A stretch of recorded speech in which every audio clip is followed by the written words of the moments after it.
Hello, ang topic natin ngayon is for Circuits 2, AC circuits, which is Thevenin and Norton equivalent circuits part 2. So kung hindi nyo pa napapanood yung part 1, ililink ko na lang sa description para ma-check nyo muna para meron na kayong idea sa mga isa-solve nating problems ngayon. So na-discuss na ako ng concept, diniscuss ko yung concepts ng Thevenin's theorem tsaka Norton's theorem sa part 1. Ito yung mga discussions natin doon. So panoorin nyo na lang muna sa part 1 para may idea na kayo. Tapos nakapag-solve na rin tayo ng some problems. Umabot tayo sa problem number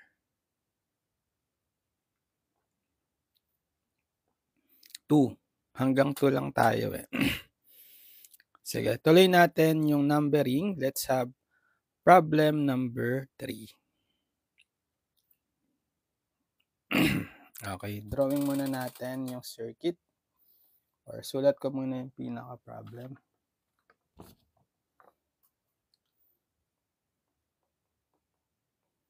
Find Vx using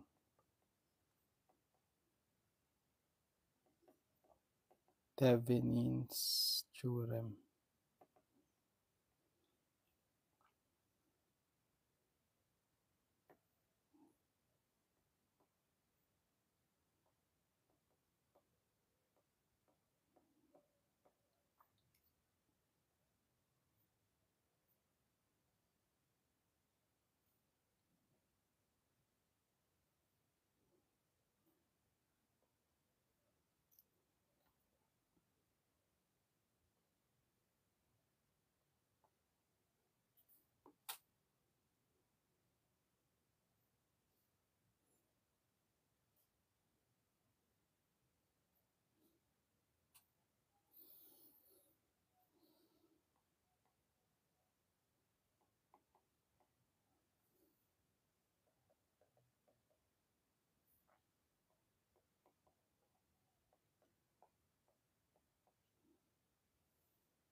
Okay, so hanapin daw natin excuse me, sorry.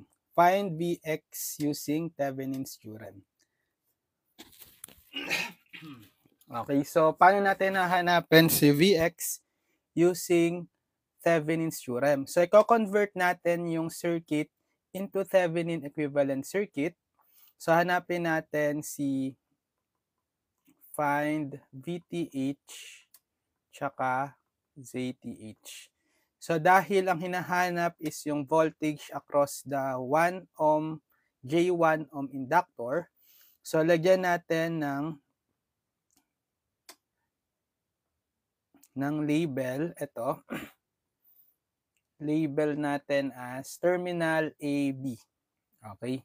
So ang gagawin natin, i-open lang muna natin yung terminal AB para mahanap natin dyan si VTH. Tsaka dyan din nahanapin si ZTH, pero i-off yung mga sources. Okay, so ang gagawin ko, i-open natin yan, yung terminal A and B. Aalisin ko si J1 ohm. Kasi dyan natin nahanapin yung Vx, right? So parang siya yung magiging load. I-open ko. Okay, alisin natin. So alisin natin yung J1 ohm. Then dito natin nahanapin sa terminal AB yung VTH and ZTH. Simulan natin kay ZTH.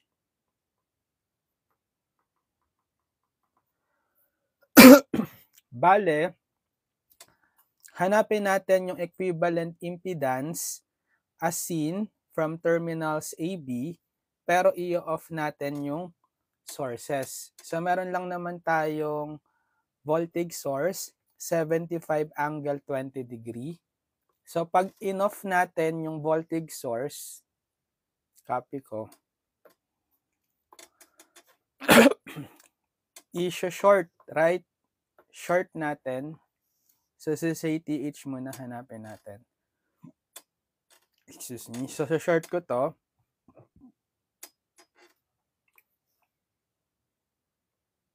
Ayan. So, ano ngayon yung kinalabasang natin, circuit? Pag hinanap na natin yung ZTH as seen from terminals AB, ano siya? Di ba naka-series ito?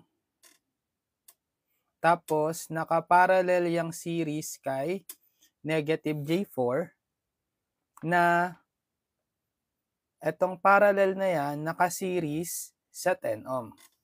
Okay, so bale,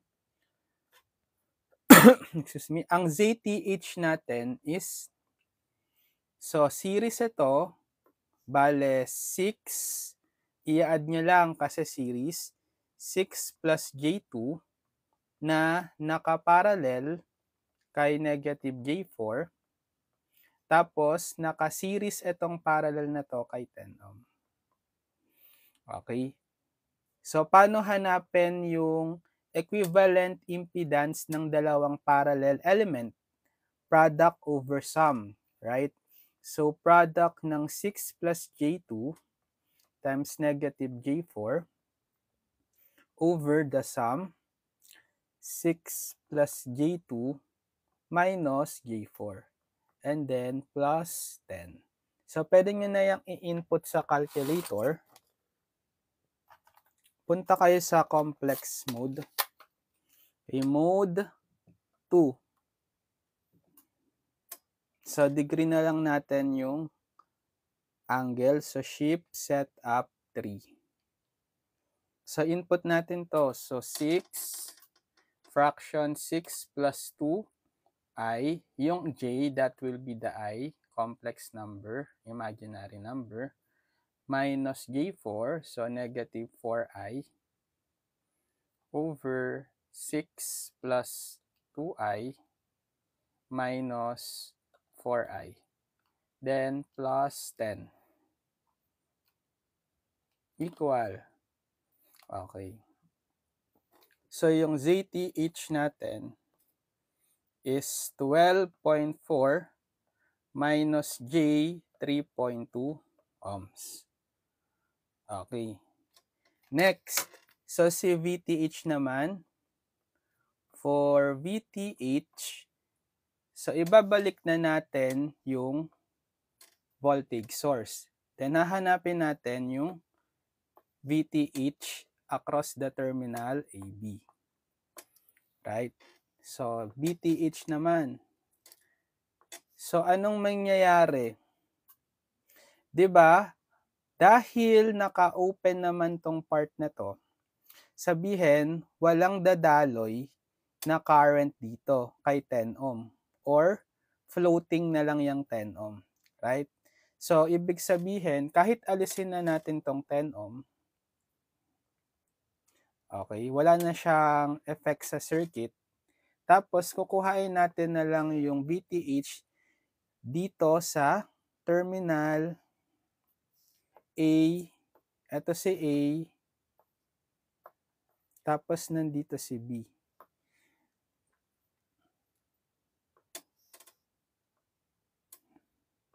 So, parang siya na lang yung voltage across the negative J4 ohm. So, naka-series lang naman yung 6 ohm, J2 ohm, tsaka negative J4 ohm connected across the 75 angle 20 degree volts. Voltage divider na lang. Okay, by voltage divider, mahanap na agad natin si VTH. VTH is yung impedance neto, negative J4, then over the sum of the impedance, so 6 plus J2, then minus J4, then times the voltage source, 75 angle 20 degree volts. Gamit na lang kayo ng calculator. In complex mode, negative 4i, negative 4i over 6 plus 2i minus 4i, then times 75 angle 20 degree. Okay. Gawin natin polar kasi rectangular form niya yan. Bale, shift to 3. Okay. Ito yung VTH. So, yung VTH is approximately 47.434 angle negative 51.565 degree volts. So, i-draw na natin yung equivalent Thevenin circuit.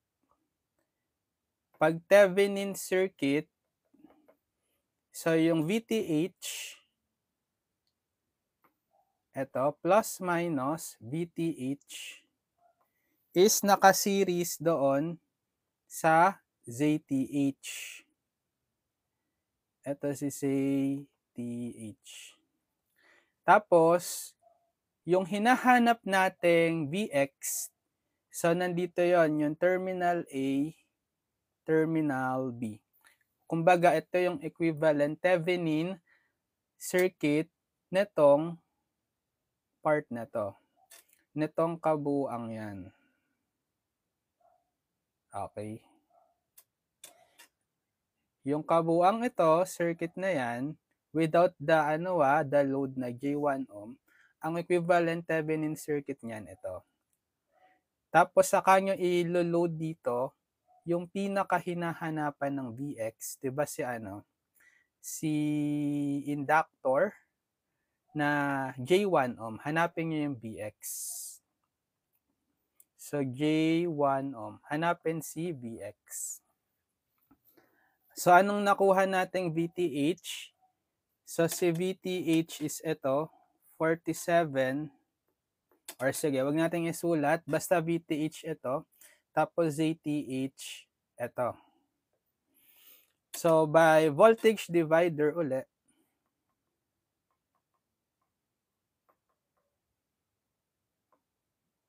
kasi naka-series lang si ZTH kay J1 ohm and then connected across the VTH. So si VX is yung impedance nitong inductor, J1, over the sum of the impedances nitong series, bale J1 plus the ZTH. Then times the VTH. Okay, so substitute natin J1 over J1 plus si ZTH. Si ZTH is 12.4 minus J3.2. 12.4 minus J3.2. Then times the VTH. Ito, sige, copy natin.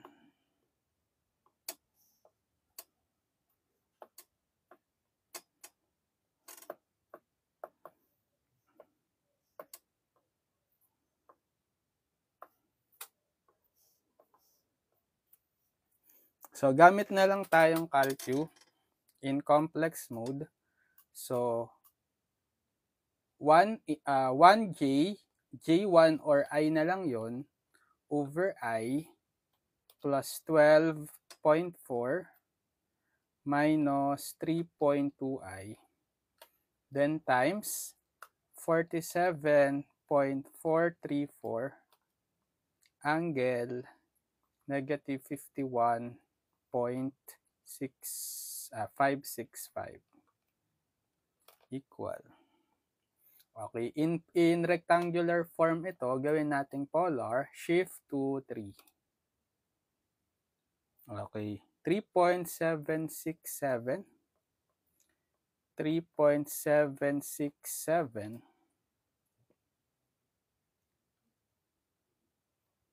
angle 48.496 degree. Ito si VX. So, yan yung hinahanap sa problem, diba? Si VX. Find VX using Thevenin's theorem. Okay, next. Problem number 4. For problem number 4, okay, find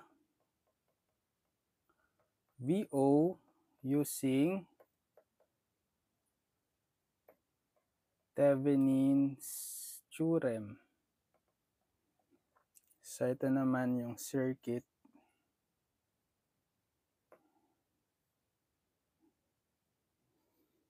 Urong natin unti. 120 angle 75 volts.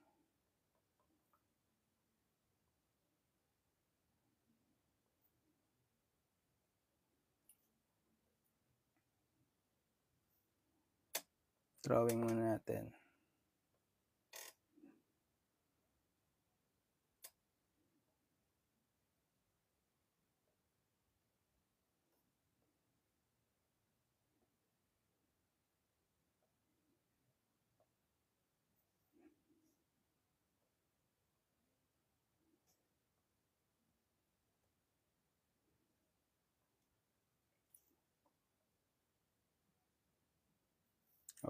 Sige.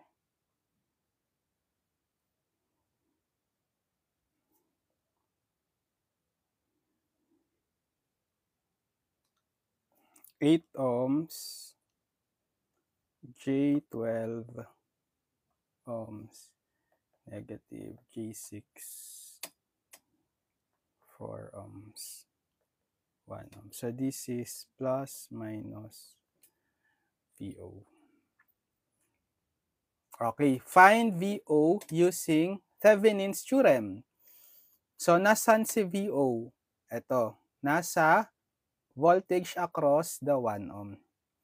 Okay, so ang gagawin natin, using Thevenin's daw, so parang sa previous problem, assign natin ng terminal, ito, terminal A, tapos terminal B. Tapos i-open natin. Aalisin natin yung load. Parang siya yung load natin, yung 1 ohm. Alisin muna natin sa picture yan.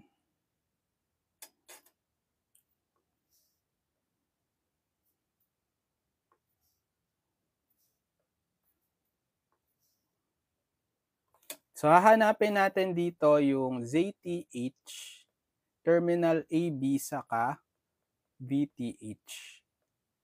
Yan. So, for ZTH muna tayo.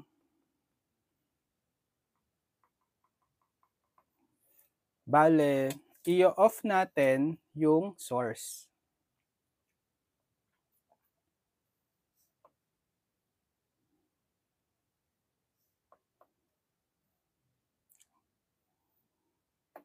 Copy ko lang. So, i-off ko tong, isa lang naman yung source natin, voltage source, right? Paano siya i-off? I-short. Short natin. Okay, tas hahanapin natin across the terminal AB si ZTH. So, anong equivalent circuit niyan? Okay? Bale, itong shinort natin, masya-short ito. Itong node na yan, right? So, mangyayari, sige, ano ko lang, redraw. Itong A, gawin ko siyang ganito. So, ito si A, terminal A. Okay. Tapos, nakaganyan. Bale, ito yon yung shinort nating wire, nilagay ko lang dito. Tapos, ito si 4 ohm. Tapos, ito si J12. Ito is J6, negative J6. Tapos, 8 ohm. Tapos, ito si B. Diba pag naka-short ito, parang ano na lang din yan. Naka-parallel. Pwede rin niyang isulat ng ganito or i-drawing ng ganito.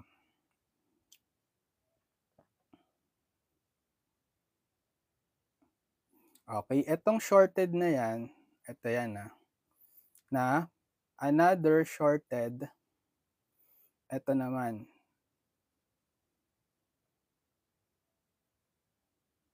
Okay. So this is terminal A, terminal B. So negative J6 ohm, tapos 8 ohm, 4 ohm, J12 ohm. E di naging parallel ito, tas naka-series sila. Ito yan same connection lang yan dito. Para lang mas ma-visualize nyo na magiging ganyan yung connection. In-stretch lang natin yung wire. Okay? So, bale, hanapin nyo dito nyo hanapin si ZTH. So, ano yung equivalent?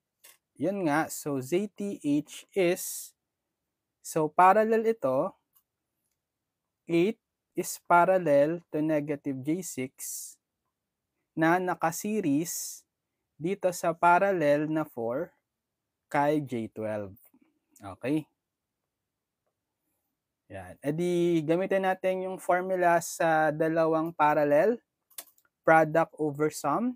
So, for 8 parallel to negative J6, magiging 8 times negative J6 divided by 8 plus negative J6 or 8 minus J6 na lang. Then, plus, para naman sa parallel na 4 ohm and J12, product over sum, 4 times J12 divided by the sum, 4 plus J12. Okay, sige. Gamitan na lang natin ng calculator in complex mode.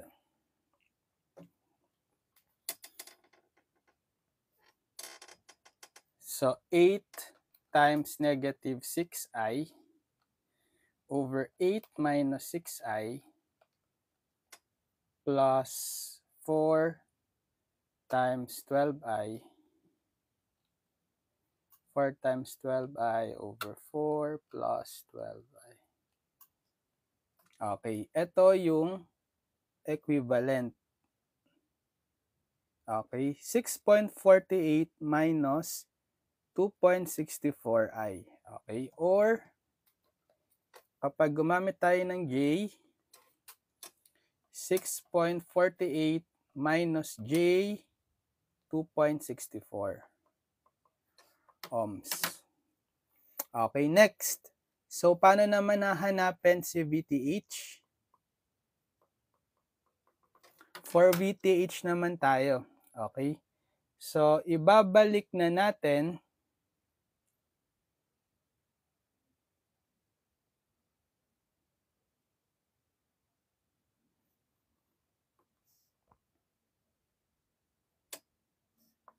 babalik na yung source. Copy ko tong circuit.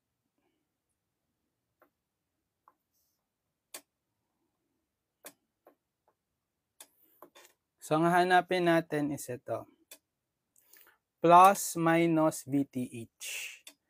Okay, so paano kaya yan?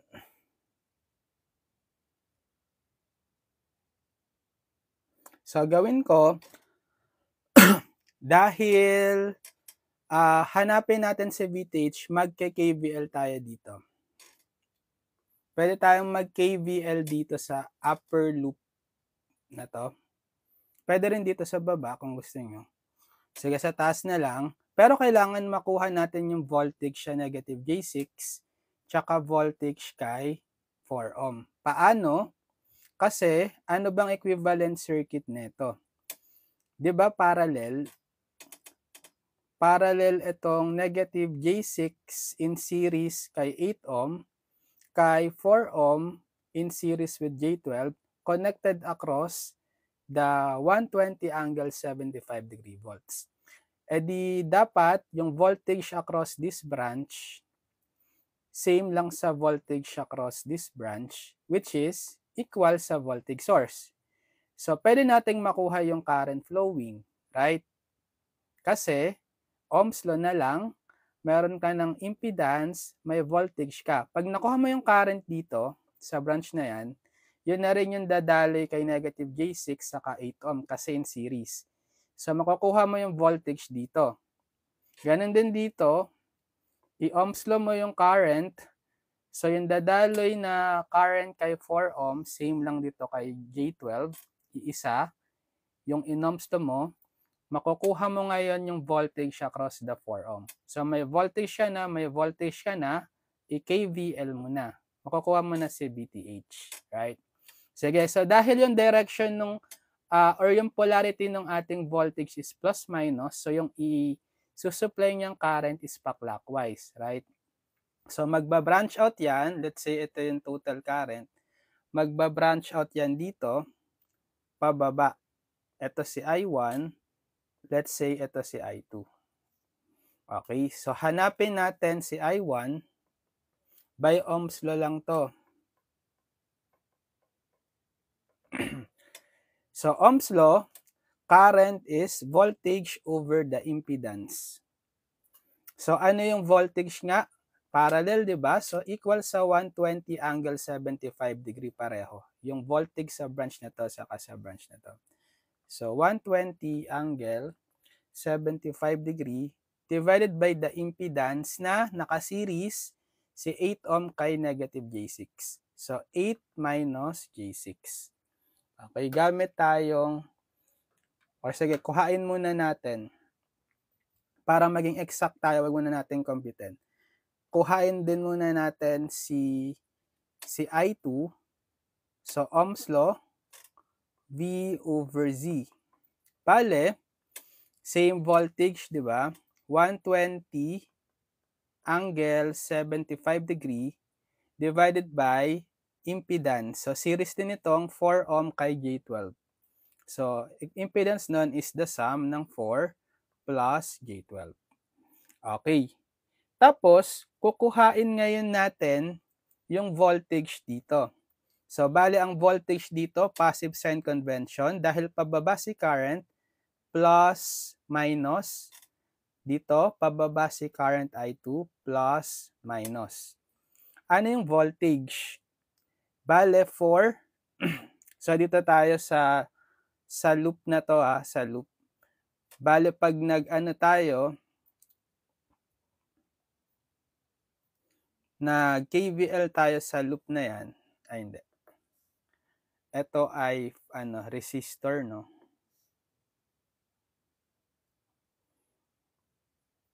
Ito si VTH, di ba? So plus minus VTH. So plus minus plus minus. Okay. Ano yung voltage dito? Di ba? May current ka na, I1, Ohm's law times the impedance negative J6. Okay? So, negative J6 times I1. Tapos dito, 4 ohm times I2. 4 I2. Sige, mag-KVL tayo around the loop. So, KVL around the loop. So, ang inassign kong direction, sige, counterclockwise na lang. Pwede rin naman clockwise. So, summation of voltage is equal to 0. So, as we move around the loop, check nyo kung saang polarity papasok. So, dahil counterclockwise kay VTH, papasok kay positive. So, positive VTH. Okay, tapos dito kay 4I2 papasok kay negative. So minus 4I2. Tapos dito kay negative J6I1 papasok sa positive. So plus negative J6I1. Then equal to 0. So therefore, pag sinolve natin si VTH, transpose nyo na lang to sa kaliwa, ay sa kanan, yung dalawa, magiging 4I2, positive na siya, Ito kasi negative J6 I1 magiging positive J6 I1. Okay? So, tsaka nyo ngayon i-substitute. So, 4 times, ano yung I2? I2 is, ito, copy natin.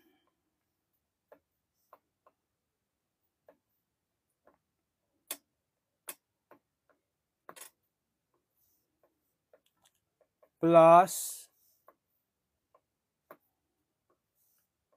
J6 times I1. Okay, si I1, ito, copy.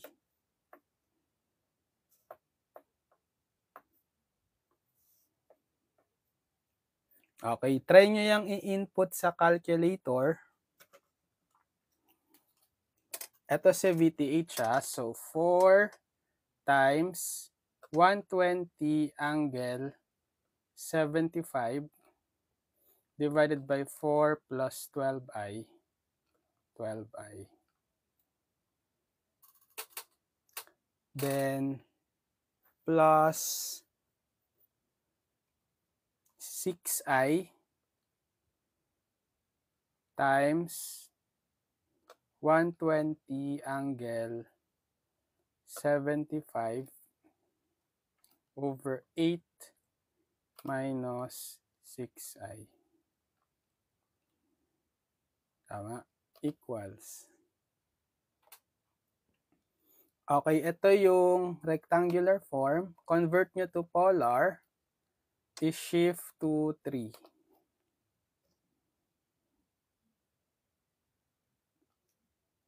Okay, 37.95 angle negative 139.7. So, VTH is 37.995. Sige. Angle negative 139.7 volts. Okay.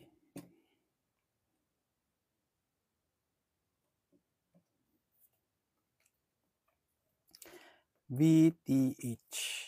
Yan. So, pwede na nating i-convert or i-drawing yung pinaka Thevenin circuit. Bale, VTH in series with the ZTH. So, yung kanina, copy ko na lang yung equivalent. Ito. Ganito rin naman yung equivalent eh. Thevenin.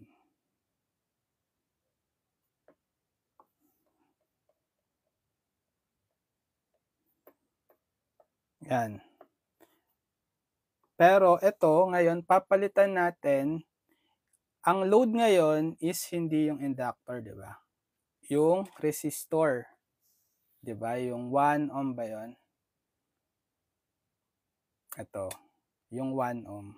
Yan yung ilo-load nyo sa terminal AB.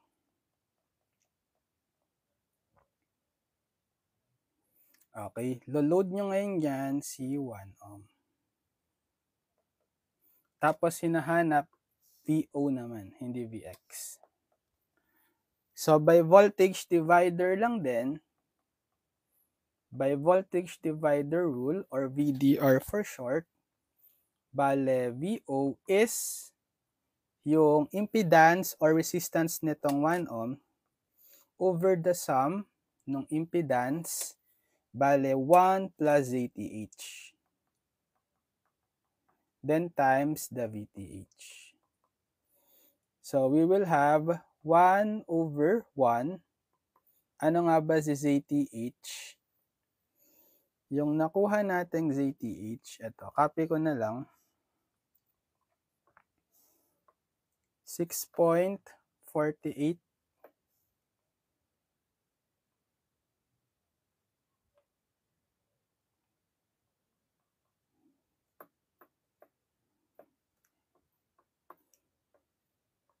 minus J 2.64. Okay, and then times yung VTH. Ito, copy ko na lang.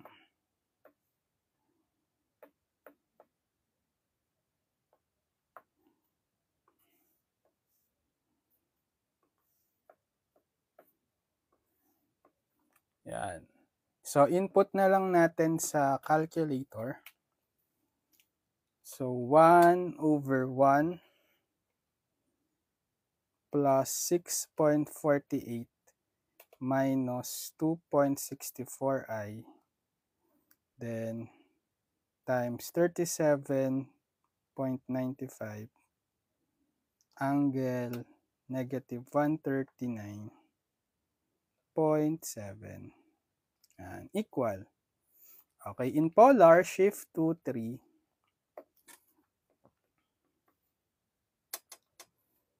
Okay, 4.784 angle negative 120.26 degree volts. 4.784 angle negative 120.26 volts. Okay. Problem number 4. Number ano na tayo? 5. Sige, next. Problem number 5. Okay, for problem number 5, ano naman tayo? Norton. Okay. Obtain IO using Norton's theorem. Okay. Ito naman yung circuit natin.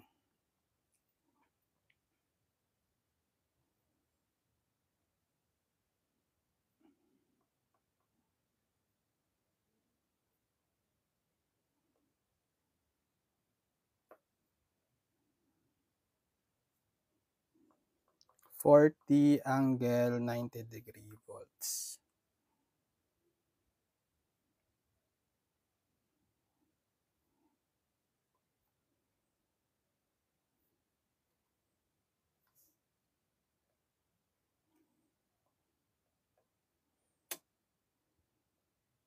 Current source is 3 angle 0 degree amps.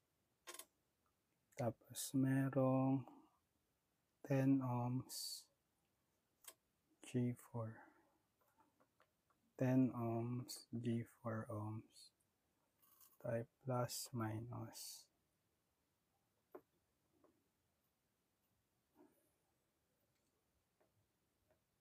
8 ohms negative J2 ohms. 5 ohms.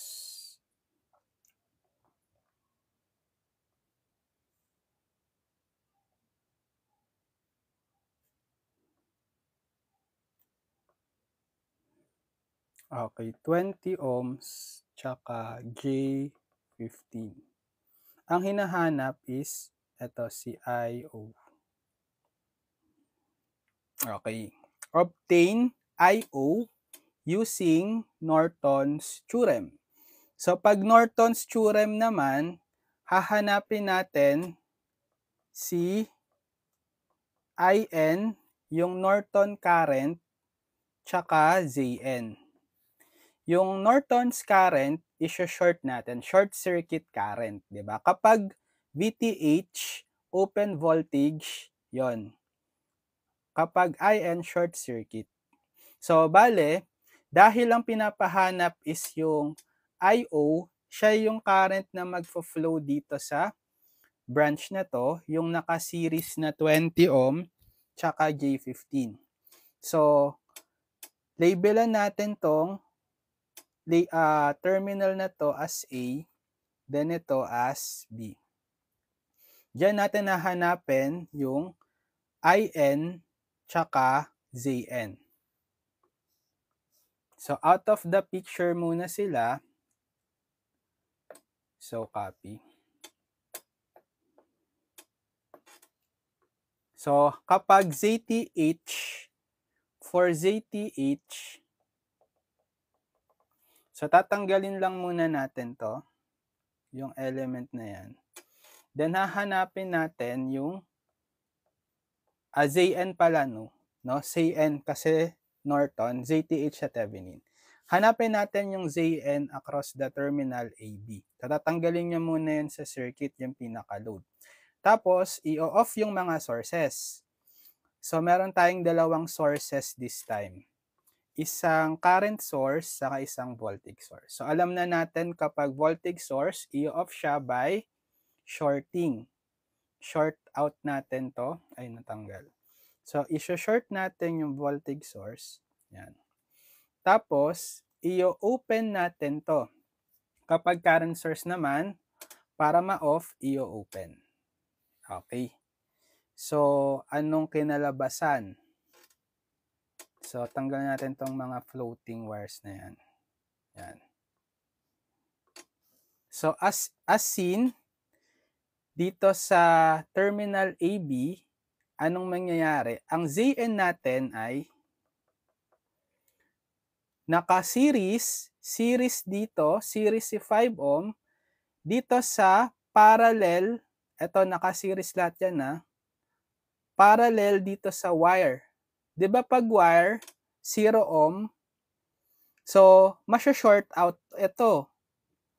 Bale, mawawala na pala tong portion na to kasi naka-parallel sa wire na 0 ohm. 'Di ba? So ang matitira, si 5 ohm na lang kasi 0 yung equivalent impedance niyan kapag pinarallel mo yung isang impedance sa wire, right? Kasi nga, product over sum is 0 ohm yan. O, product over sum, 0 ohm times whatever impedance or Z over 0 plus Z. 0 pa rin, right? So, matitira is si 5 ohm lang pala. So, Zn is 5 ohm. Gets? Okay. Tapos, hanapin naman natin yung In. Okay, for In,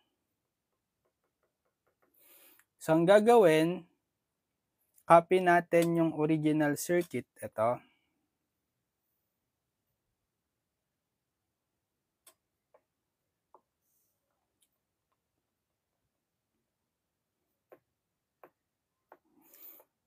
Di ba pag IN ang definition is the short circuit current. So, tatanggalin natin to, isyo-short. Okay, isyo-short natin yon, yung terminal AB. So, ito yung magiging IN. Hahanapin natin yung IN dyan. Okay, pero meron ng mga sources ha, ibabalik nyo na yung mga sources. So, paano natin hanapin si IN? So, depende na yan sa inyo kung anong circuit analysis technique. So, dahil current yung hinahanap, tas meron tayong tatlong loops, what if mag-mesh na lang tayo, right? Using mesh analysis.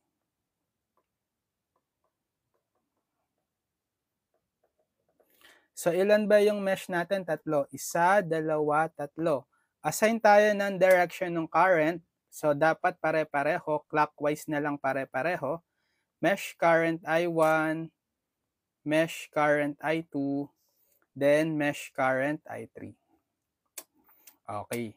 So, gagawa tayo ng tatlong equations.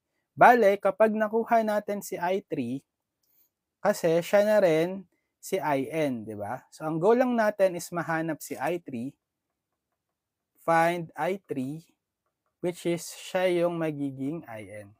So, same direction sila pababa. So, notice meron pala tayong super mesh. Kasi, di ba, in between the mesh 2, tsaka mesh 3, may current source. Super mesh yun. So, mag-super mesh, mag-KBL tayo sa super mesh. Paano nga ba ginagawa? As if, i-open muna natin yung current source. Okay, so tatanggalin ko muna siya sa picture. So, magkakaroon tayo ng super mesh dito.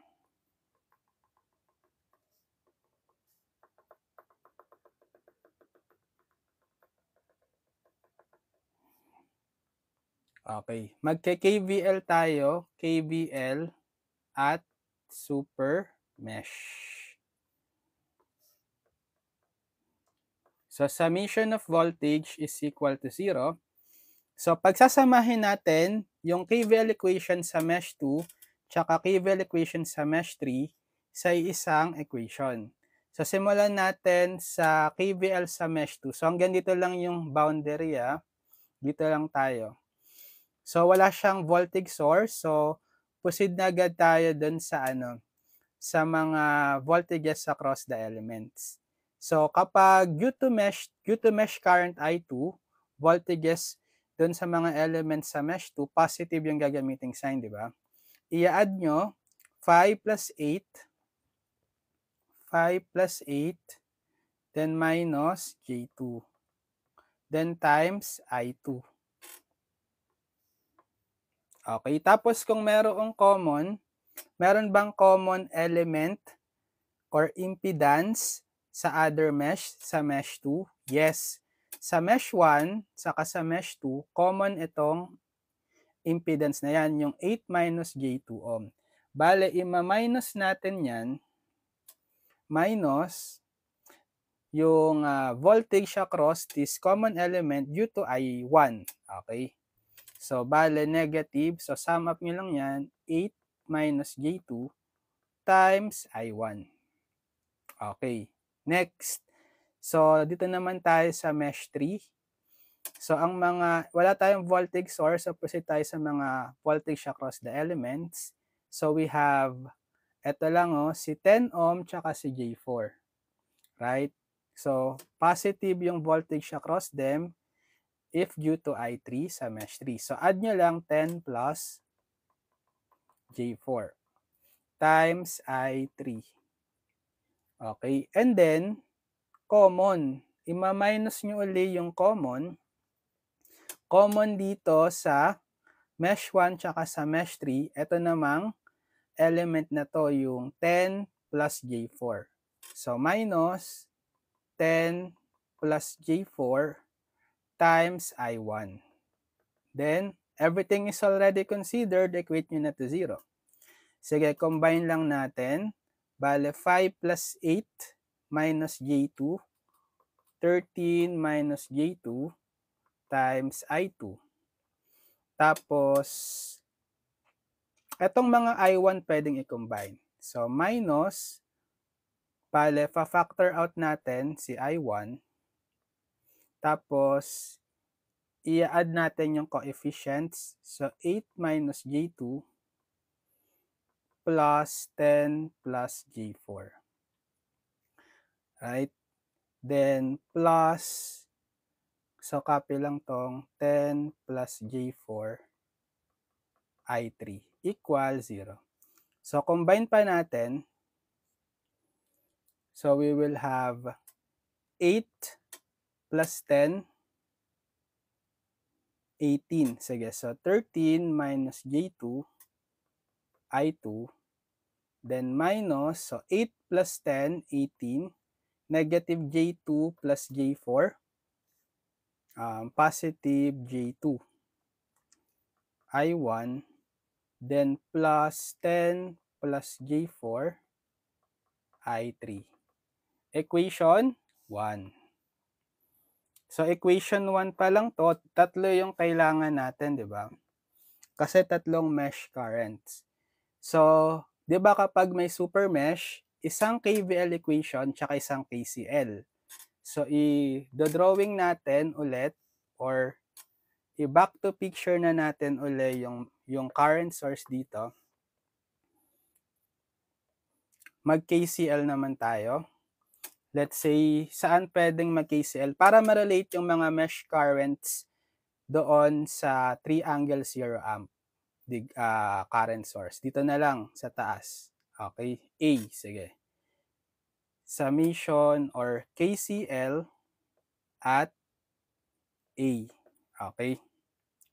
So, bale, summation of current entering equals summation of current leaving. So, kung si I2 is clockwise, papasok siya dito sa node A.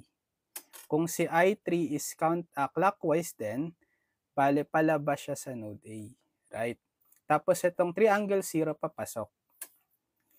So summation of current entering si I2 tsaka si triangle 0. Right? So I2 plus triangle 0 equals yung palabas si I3. Okay. So this is another equation. Equation 2. Okay, next. Isa na lang. So finally, pangatlong equation, mag-KVL sa mesh 1. KVL at mesh 1. Summation of voltage is 0. So this time may voltage source. So, simulan nyo sa 40 angle 90 degree. Dahil clockwise si I1, papasok sa negative polarity. So, negative gagamitin nating sign. Negative 40 angle 90 degree. Okay. Tapos, doon sa mga voltages across the element, ito lahat yon, right? So, yung polarity ay yung sign ng voltages dapat positive due to I1. So, i-add nyo 8 plus 10. Sige. 8 plus 10 plus negative J2 or minus J2 na lang. Minus J2. 8 plus 10 minus J2 plus J4. Add nyo lahat ng mga impedances times I1. Tapos yung common, ima-minus. Diba common nga itong 8 minus J2 sa mesh 1 tsaka mesh 2. Minus nyo yun. 8, ilan yan? 8 minus J2 times I2. Tapos common din itong 10 plus J4 sa mesh 1 tsaka sa mesh 3. Ima-minus nyo rin. Minus 10 plus J4, I3 naman. Then lahat na na-consider equate to 0. Okay. So next, ang gagawin natin, simplify lang natin itong part na to. 8 plus 10, sige, so negative 40 angle 90 degree plus, so 8 plus 10, 18. Then negative J2 plus J4, positive J2, I1. Okay, and then copy na lang to, minus 8 minus J2, I2, minus 10 plus J4, I3 equals 0. Equation 3. So, solve natin ngayon simultaneously. Pag samasamahin natin, equation 1,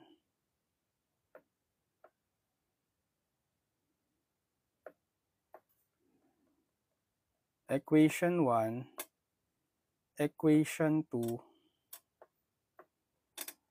equation 3.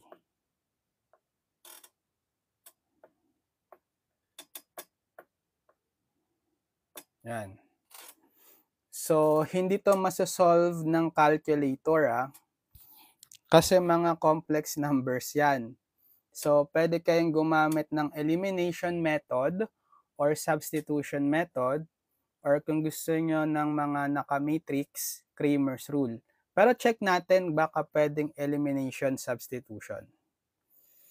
Check nyo kung pwede, anong pwedeng natin dito, ma-combine. So, di ba, dito sa equation 1 tsaka equation 3, pwede nating i-add kasi may mga common. So, eto, additive inverse, di ba, negative 18 plus J2I1, pareho ng coefficient pero negative. Isang negative, isang positive. Pag inad natin yan, cancel.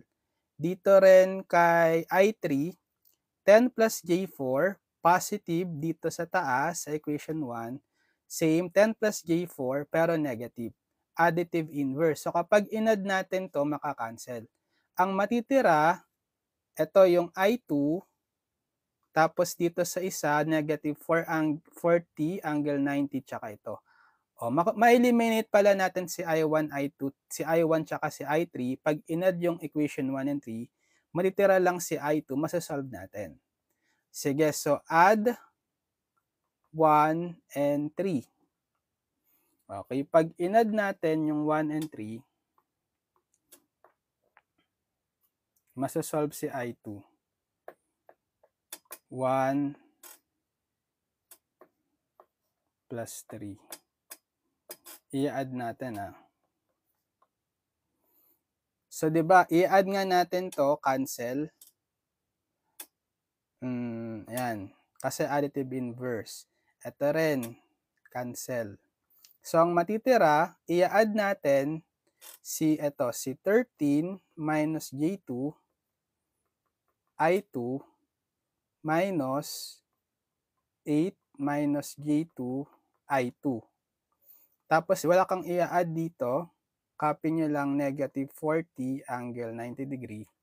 Then, equal yung mga terms sa right side, i-add nyo rin. 0 plus 0, 0. Ayan. So, in terms of I2 na lang to, gagawin natin. Factor out itong I2. So, subtract natin yung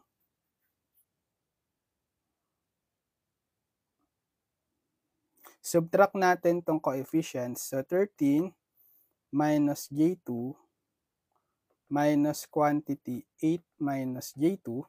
Then, transpose ko na lang to sa kanan. Magiging positive na siya. 40 angle 90 degree.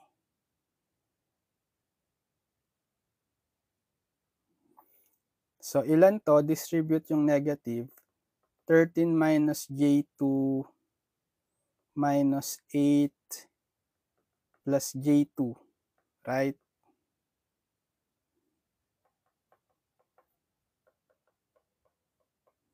Maka-cancel nyo to. Negative J2 plus J2. Okay. And then, 13 minus 8, 5. 5I2 is 40 angle 90 degree. So, divide both sides by 5. I2 is 40 divided by 5. Ilan yan? Kasi real part lang to eh. Pwede nyo na lang i-divide yung 40 by 5, 8 angle 90 degree. Okay, so this is the I2. Diba ang goal lang naman is to solve for I3 kasi siya si IN. Gamitin natin yung equation 2.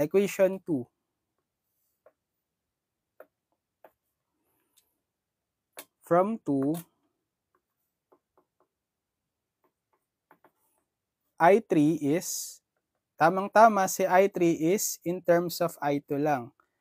So I2, nakuha na natin 8 angle 90 degree plus 3 angle 0. So I3, ilan yan sa calcu? Complex mode. 8 angle 90 plus 3 angle 0. Okay, 3 plus 8i or 3 plus J8. Yan lang pala si I3. 3 plus J8 amps. Ito na rin yung IN, right? 3 plus J8 amps. So, pwede na tayong i-drawing yung Norton circuit. Norton circuit. Bale, meron lang tayong current source. Yan nga yung IN. Equal siya dito sa 3 plus J8 amps. Tapos, this time, kapag Norton, di ba pag Thevenin, naka-series yung ZTH. Pag Norton, naka-parallel. Ito si ZN. Nakuha nating ZN kanina. Ano nga ba yun?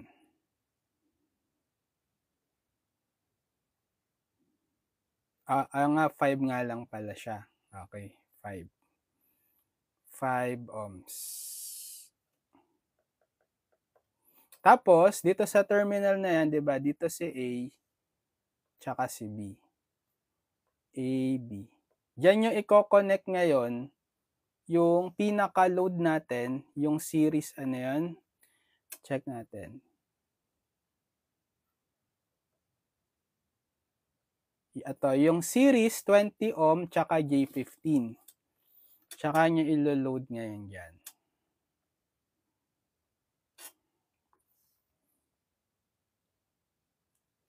$20 ohm tsaka J, ilan yun? 15?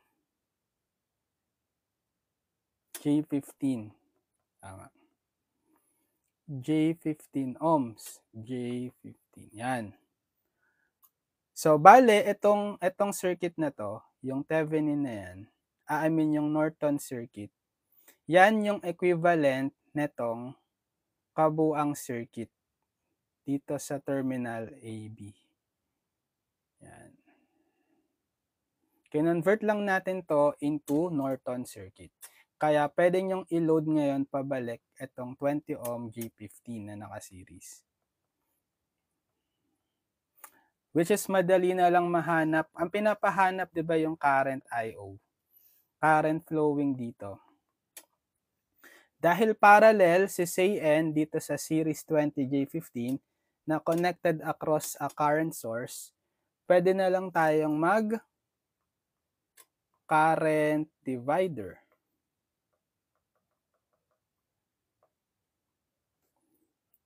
Okay, current divider rule. So, by current divider rule, IO is yung conductance nitong branch na yan, yung hinahanapan ng IO. Bale, yung impedance niya is yung series 20 tsaka J15. 20 plus J15. Ang conductance ngayon is the reciprocal, di ba? So, 1 over, or admittance na pala. Admittance kapag impedance.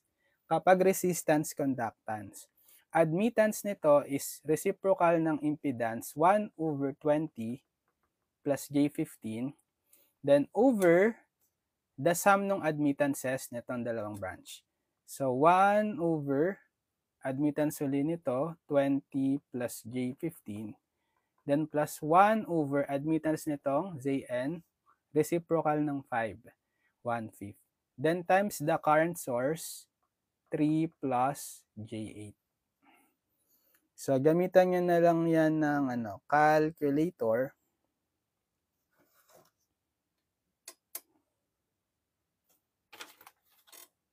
Input nyo lang yan. So, 1 over 20 plus 15i all over 1 over 20 plus 15i plus 1 over 5. Then times 3 plus J8. 3 plus J8 or 8i equals. Okay. So, ito yung ating value. Or, in polar, shift to 3. Okay, 1.465 angle, 38.48 degree. So, si IO pala is simply, approximately, 1.465 angle 38.48 degree amps by Norton's theorem.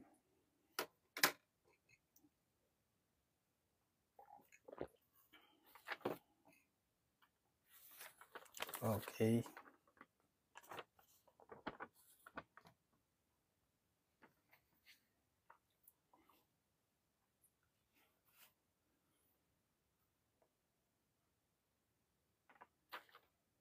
So, problem number, ano na to?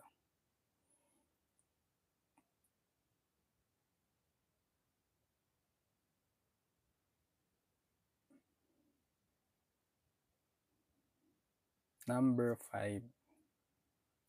Okay.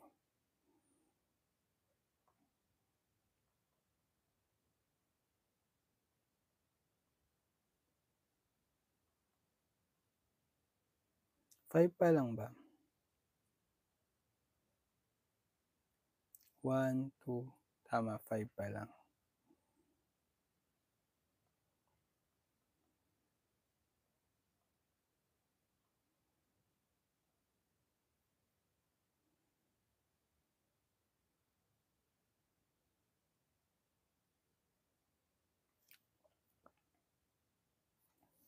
Okay, so siguro tuloy natin next time. Magkaroon pa tayo ng part ano ito, part 3. 3 na 'no, kasi part 2 ito. Abangan niyo lang yung next video tutorials natin for the same topic na Thevenin and Norton's equivalent circuit. So follow niyo lang ako dito sa ating account para mano-notify pag meron tayong video tutorials next time. And mag-subscribe lang kayo sa ating channel, Engineered Math Channel. Okay, ililink ko na lang sa description yung mga past video tutorials natin for Circuits 2, AC Circuits, tsaka yung pinaka-playlist na lang din ng Circuits 2 para mapanood nyo lahat ng mga video tutorials natin simula sa unang lesson hanggang sa last lesson for Circuits 2 para meron kayong reference video tutorials playlist from me para sa whole course nyo sa subject na Circuits 2, this AC Circuits. Okay, so sana mapasan nyo tong subject na to. Good luck, kayang-kayang nyo to basta mag-practice lang kayong mag-solve ng maraming problems. So good luck sa inyo dito sa subject Circuits 2. Okay, so sige, see you on my next video tutorial. God bless everyone. Bye-bye!